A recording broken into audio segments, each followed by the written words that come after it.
Bingo Blitz rules.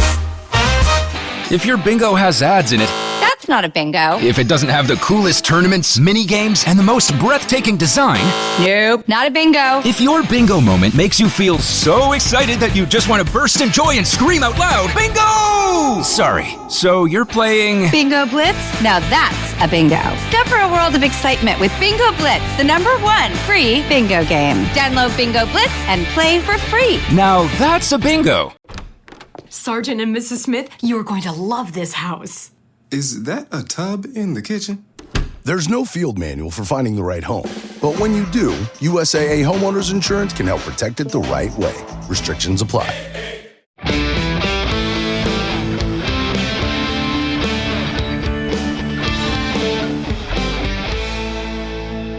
In 2005, two brothers hit the road to fight monsters. That road has led them to fighting demons, angels, and saving the world. It's a journey that is taking them to heaven, hell, and back.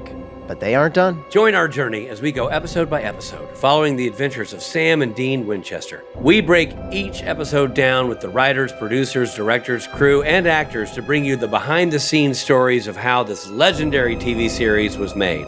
That guy right there, that's Rob Benedict. He played God and Chuck Shirley. Hey, and that guy there, that's Richard Spade Jr. He played Gabriel, Loki, and the Trickster. And P.S., he directed a bunch of episodes, too. Now, while we are insiders, we're also outsiders, because we're not experts. This is our first time watching the entire series, all 327 episodes. Rich and I have met many of the fans at conventions around the world, and we are deepening our understanding of why you all love this series so much. Because it's really good. Yeah, it is. Now, listen.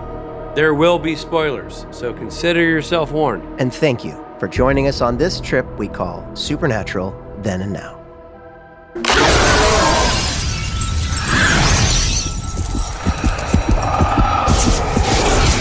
Okay, now it's time for our interview with... We got an interview? We nailed somebody down for this one? Yeah, we got somebody who was actually in the episode. Good. That makes it handy. Yeah. Who we got? Real coincidence. Joseph D. Reitman is a seasoned director, producer, and actor. He's good. He's appeared in numerous films and TV shows, including Young Rock, The Punisher, Ray Donovan, CSI, The Shield, The Legend of Neil, Charmed, and Married with Children. In this episode of Supernatural, he guest starred as the vampire Boris. And now here's our conversation with Joe.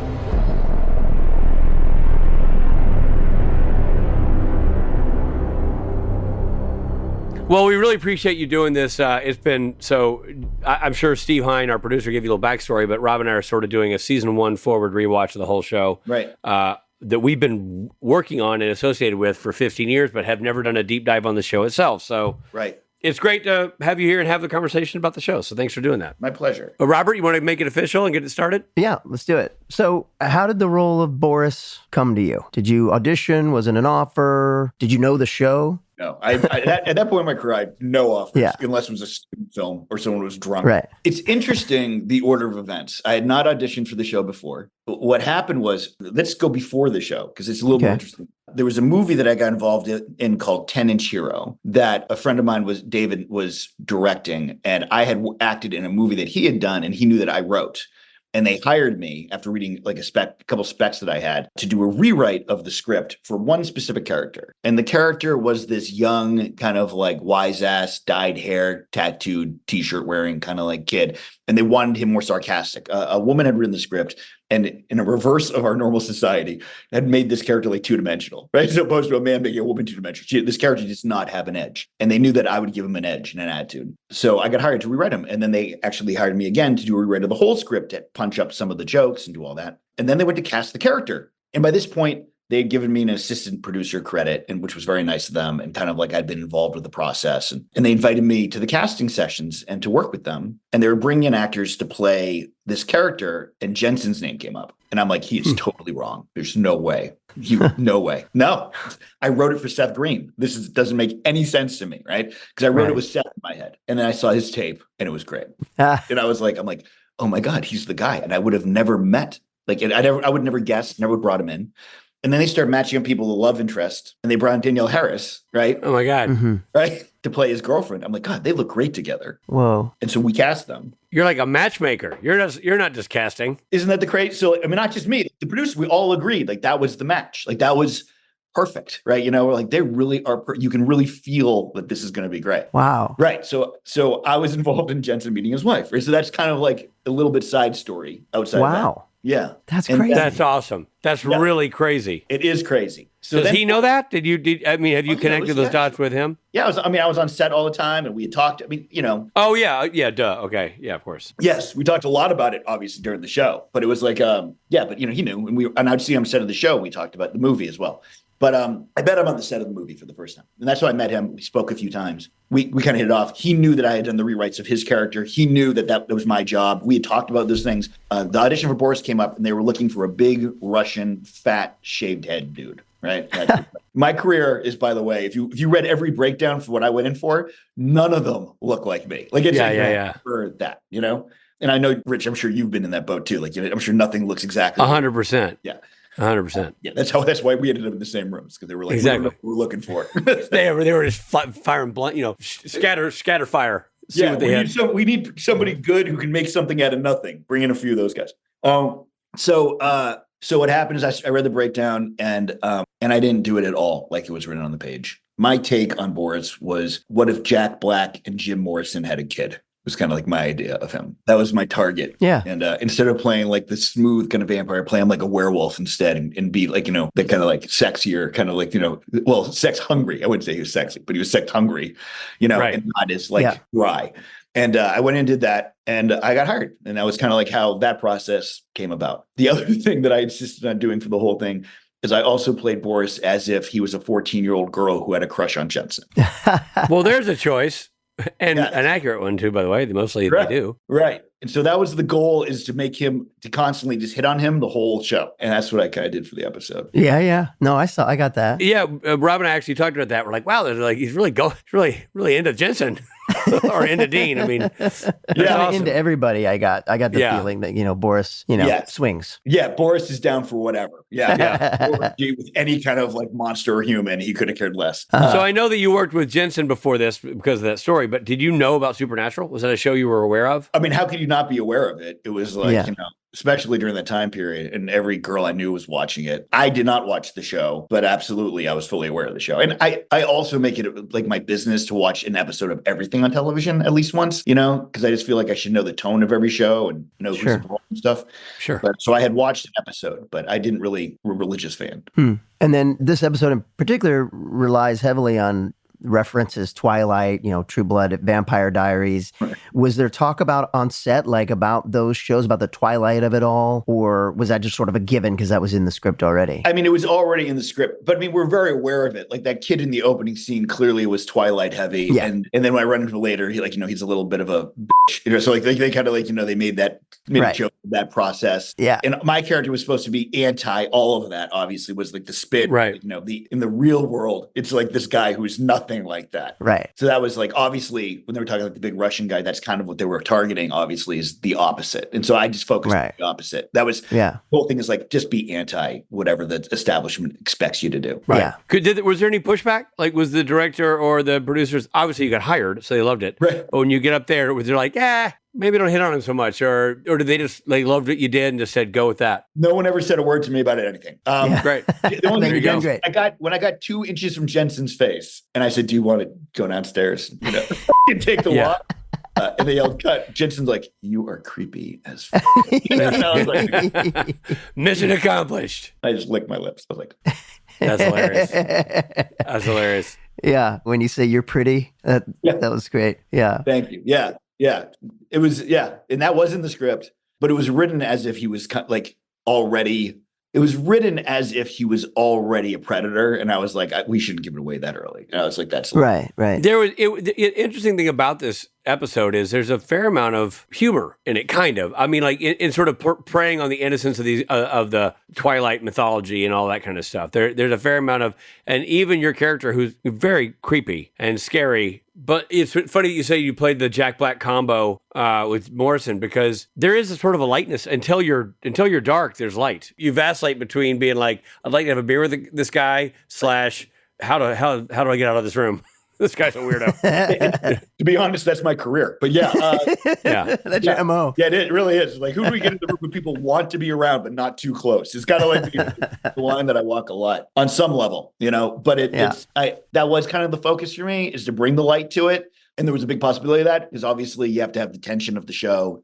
We already know that he's going to turn into a vampire. He's going to have to hunt me down to kill me to be free. All that stuff has to happen, So to try to get close to him in the process and embrace him was kind of like my main focus, is like, I can see this kid. I want him close to me, and that was kind of tragic downfall. Yeah. So then there's that moment where you climb up the wall, kind of a parkour up the wall in the alley. Yes. Was that you or a stunt man? Do you remember? That had to be a stunt guy. Come on. It was me.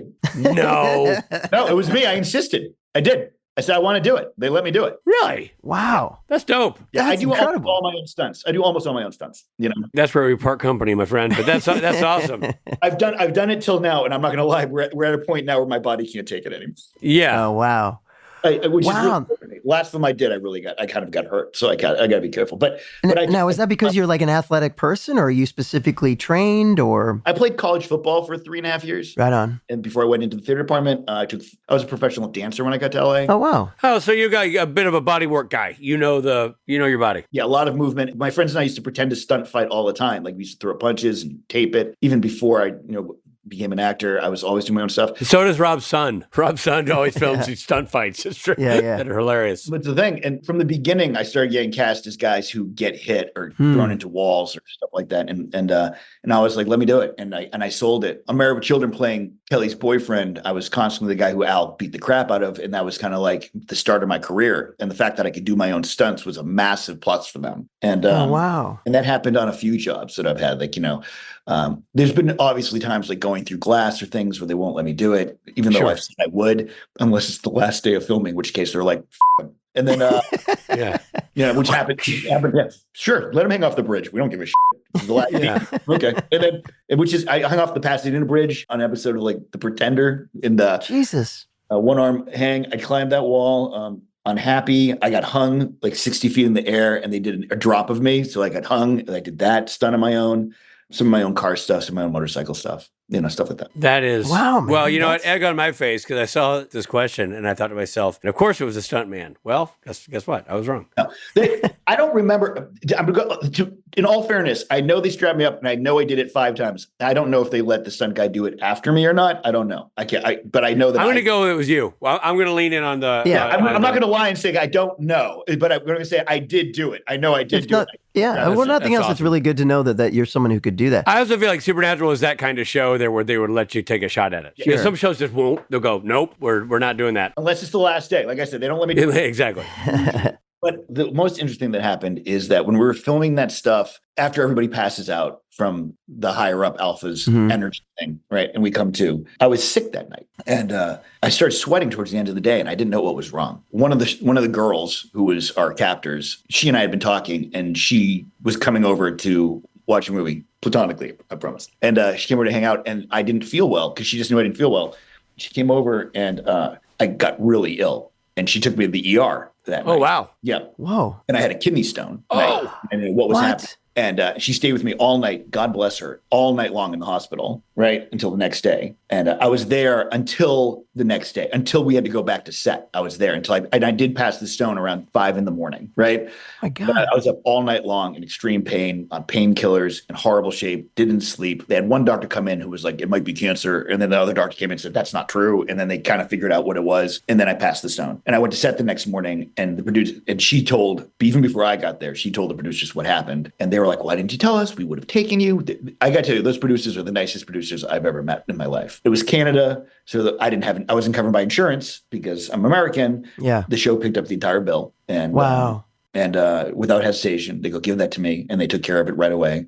And they couldn't have been more compassionate or nicer the next day if they tried. I thought they were all. That's awesome. Dude, that's great. What a crazy story. I can't believe that happened. That's a crazy story. It's not crazy the producers were cool about it because they were great people, as we all know. But that is a shitty deal to suddenly be passing a kidney stone. Checking out of a hospital when you're American, but in Canada, it's like checking out of a hotel. They're like, and here's your bill. That's right. Here's your bill. Exactly. Exactly. $40,000. Yeah. But it's Canada, so it was like $7,000. It was like, right. in the US, it would have been like $80,000. In Canada, $7,000. But it was they're like, you don't have insurance, you're screwed. I was like, and then obviously the next day I had to do my fight scene with him. We'll get ready for the fight stuff at the end. It was all this stuff that I was. And were you okay? Yes. Once I passed it, I was just tired. I was tired the next day. Yeah, I bet. Here's a question for you. So one of the things when Rob and I were talking about the episode that I was bummed about is that we didn't get to see the final fight between Dean and Boris.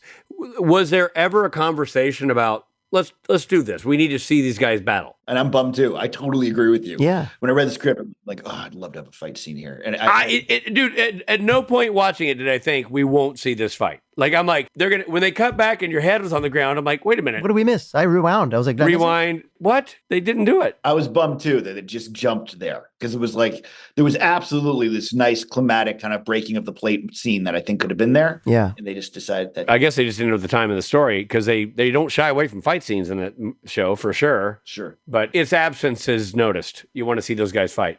Especially with you, having you being able to do it. It would have been fun to watch. Well, now that we know that, even more. Yeah. There was a weird moment, not that scene, but there was a weird moment in time, and I can't remember how it came up, but there was a conversation, I want to say I had it with Jensen, that they were talking about bringing back, doing an episode with all of like Todd Stashwick and me and have it bring us all back, for an episode. And they were able to do that kind of thing. Like they left their story doors open wide enough where they could resurrect anybody, reincarnate whoever. Yeah. Right. Yeah. That's too bad. That's too bad that didn't happen. Yeah. You mentioned, look, you had history with Jensen. You've done another movie with him. You basically put him together with his wife. Obviously, you're on the short list of people he is grateful to. Just in terms of working on this show, particularly because most of your stuff was with him. How was it? Was it like old home week? Like, oh my God, I haven't seen him forever. Or how was the working relationship? Yeah, when I walked in, big hug, great to see you, catch up, do all that stuff. And then during the week we hung out. As you guys know, on the weekends they would fly home. So like they wouldn't stay there, right? So like, so I was there for the weekend by myself. I was kind of like, hey, we'll hang out. He's like, yeah. And I was like, all right, you have a family. And so like you have to deal with stuff. And Jared, too, would leave, too. He and I, oddly enough, Jared was playing a lot of poker at the time. And I was a professional poker player for those years during that time period as well. And so I had always a lot of money online in accounts. So like Jared and I were talking about like, he needed money in an account and I was helping him. And we talked a lot of poker when I was there. A lot of poker. Huh, that's cool. Yeah. That's how you find a bond with that guy. Very expensive wines, watches, or poker. That's right. Yeah. I want to go back to the decapitated head. Did you have to do a model of your head or was that a visual effect? That was my head. And they put me in a green screen suit up to my neck. Shit. Mm-hmm. No shit. That makes sense because I was like, if this is a prosthetic head, this is an Oscar level. It's especially with your hair. That ain't easy to replicate, Yeah, always an issue. The hair is always an issue. Yeah. Yeah. But that was, they just put me in a green screen suit, had me lie down, and then he put his And head. you're just like, that's crazy. Back in the day, it would have been like a head cast, Right. Yeah. Exactly. Wow. That's amazing. And that's kind of advanced. Am I right in saying that feels like to your point, Rob, now you can do this kind of stuff fairly easily with visual effects. That was no easy task. I mean, it really looked legit. Like they took away your body really well. They did. I mean, it's a static shot, I think. Is it static or was it moving? I can't remember. No, the camera pulls back along the streak of blood and lands on your head. Like it comes back and that reveals your... That was tough then, for sure. Yeah. Wow. In the old days, moving was tough. Yeah. Speaking of the hair, does the hair ever get in the way when you're fighting? Doing a fight like that, is that ever an issue? No. My acting teacher in LA, the first teacher I had, he was just like, I've never seen anyone act more with their hair than you. Well, with good reason. I mean, it was a strong characteristic. Thanks. It's impressive. Yeah, well, it's my calling card, right? But that's what people know they're getting. That's what. Yeah. I'm like a beacon when you see the hair. Yeah. So you look, obviously, I was going to say, like, what sticks out to you about the process of making this episode beyond what we've discussed? Passing a kidney stone would be a significant moment, but is there anything that stands out, like, on set that was like, oh, this was a significant or interesting or unexpected turn of events in this experience? No. I mean, it was just a job. It was during a period I was working a lot. It was just another job, really. Those guys are great. And then other than that, I mean, I really dealt with just the two of them. And then the girls who were all kind of like the girls who we took captive. And I spent a lot of time hanging out with them because they were in my cages. So we're hanging out. Yeah, sure. And They couldn't go anywhere. I stayed friends with them. Yeah, I stayed friends with a few of them for till today. Like we're still friends on social media. Oh, wow. That's awesome. Yeah, you still friends with the girl who took you to the hospital? She moved out of the country. I haven't heard from her in a long time. There's a girl in Canada who has gotten a decent acting career since then, who I stay in touch with. That's great, man. Yeah. Not a lot of us have worked with a lot of people. Not a lot of those people have taken us to the hospital. Right. That's right.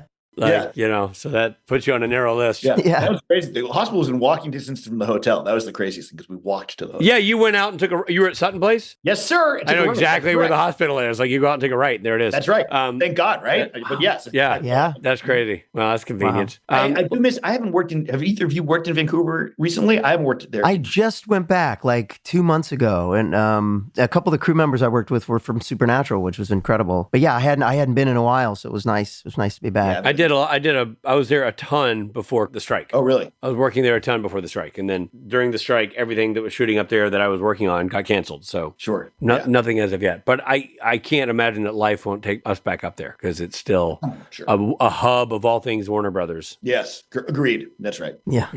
And the dude, Sutton hasn't it's so great having this conversation with you about this. You're if we didn't say so at the top, you're great in the role. Like it's a signature role, man. Thank you. Nice. Obviously, we've seen you for the journey of your career. As you say, we all have parallel lives here. You're always good, but this was whatever they had in their mind, you were better than what they drew up because you do a great job in this role. No, you guys are great too. I mean, it's always nice to talk to like the journeyman guys like us who kind of we've worked with a lot of the same people, obviously. 100%. I mean, you can't be one of the three of us and not have trod the same ground many times. We all got started at the same time too, so yeah.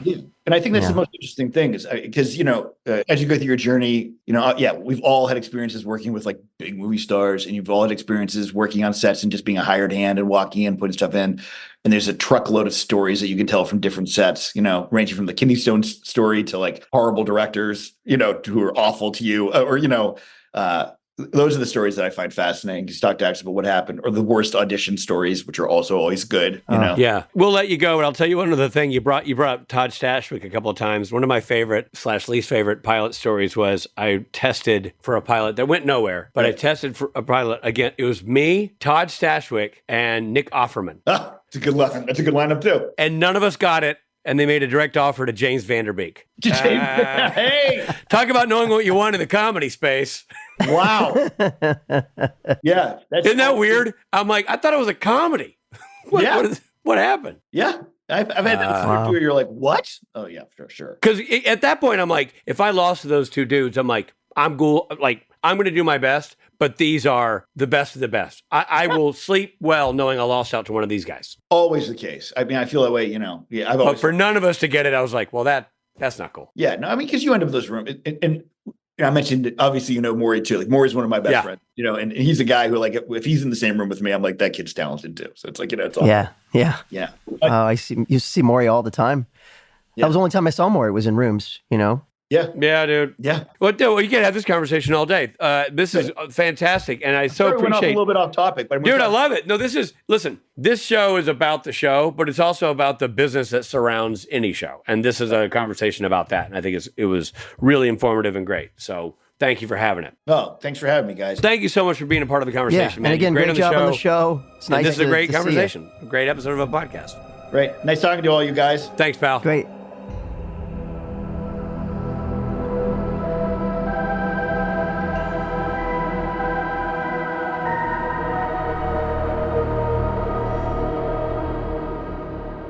Well, that was great. It's fun every once in a while to talk shop with another actor about being an actor. I was just going to say, we have a lot of conversations with cool people in various facets of the industry. And we talk to actors, but I don't know if we've talked a lot about acting with actors. And that was a really cool, because we have such parallel journeys with him. Yeah. That it was really fun to kind of go back down memory lane. Yeah. Both the good memories and the really crappy ones about the business. Yeah, it's like we fought in the same war together. Exactly.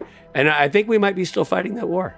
I feel like we still have some dry powder, Robert. And one of us is a more memorable soldier than the other. But oh boy, I was waiting for that. Cue violin. Trey, can you cue the violins? This episode of Supernatural Then and Now is hosted and executive produced by Richard Spade Jr. and Rob Benedict. Produced by Stephen Hyde, written by Stephen Hyde and Hada Holscher. And edited and associate produced by Trey Booty. What's up, Booty? Music provided by Tim Wynn. This episode was recorded with the help of Sonic Fuel Studios. This podcast is from Story Mill Media. Follow the podcast on Instagram and TikTok at SPN Then and Now. Become a member of the podcast to get early access, chat rooms with other podcast fans, and video interviews at patreon.com/SPN Then and Now.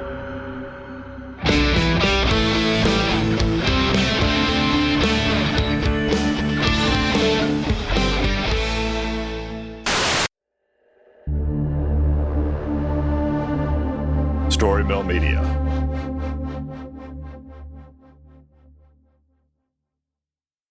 Welcome to Sagas of Sundry Goblin Mode. It's a brand new fantasy series that uses tabletop role-playing games to tell an ever-evolving story. Get ready for action, adventure, and weird little monsters. Set in the mysterious world of Sundaros, Goblin Mode follows a group of underdogs, or should I say, underlings, working for a dark overlord, until they find themselves in charge for once. Join Game Master Amy Vorpal as she leads players Danielle Radford, Dan Casey, and Jason Wynn on an adventure unlike anything you've experienced before. Who will live? Who will die? Sagas of Sundry, Goblin Mode. The adventure begins September 9th. Join Geek and Sundry and Realm for Sagas of Sundry Goblin Mode. Listen on Apple Podcasts, Spotify, or wherever you get your podcasts. Greetings, adventurers. Today we're excited to introduce you to a new story, Dark Dice, a horror podcast that blurs the line between actual play and audio drama, where the story is determined by the roll of the dice. 6 adventurers embark on a journey into the ruinous domain of the Nameless God. They will never be the same again. One of the players is not what they seem after a doppelganger, a creature that can assume the form and voice of whatever it kills, infiltrates the team. As the players are picked off and replaced one at a time, can they figure out who the monster is before it's too late? Can you? Here's a quick example of what our show sounds like. The shambler with the jar of liquid inside of him. Soren Arkwright let loose an arrow that cracked the glass, passing through the spine of the creature. The shambler still managed to maintain its forward momentum, but stumbled as it eagerly tried to bite and swipe at Soren, landing near his feet. As Jeff Goldblum has now joined our cast, Dark Dice is available however you listen to podcasts.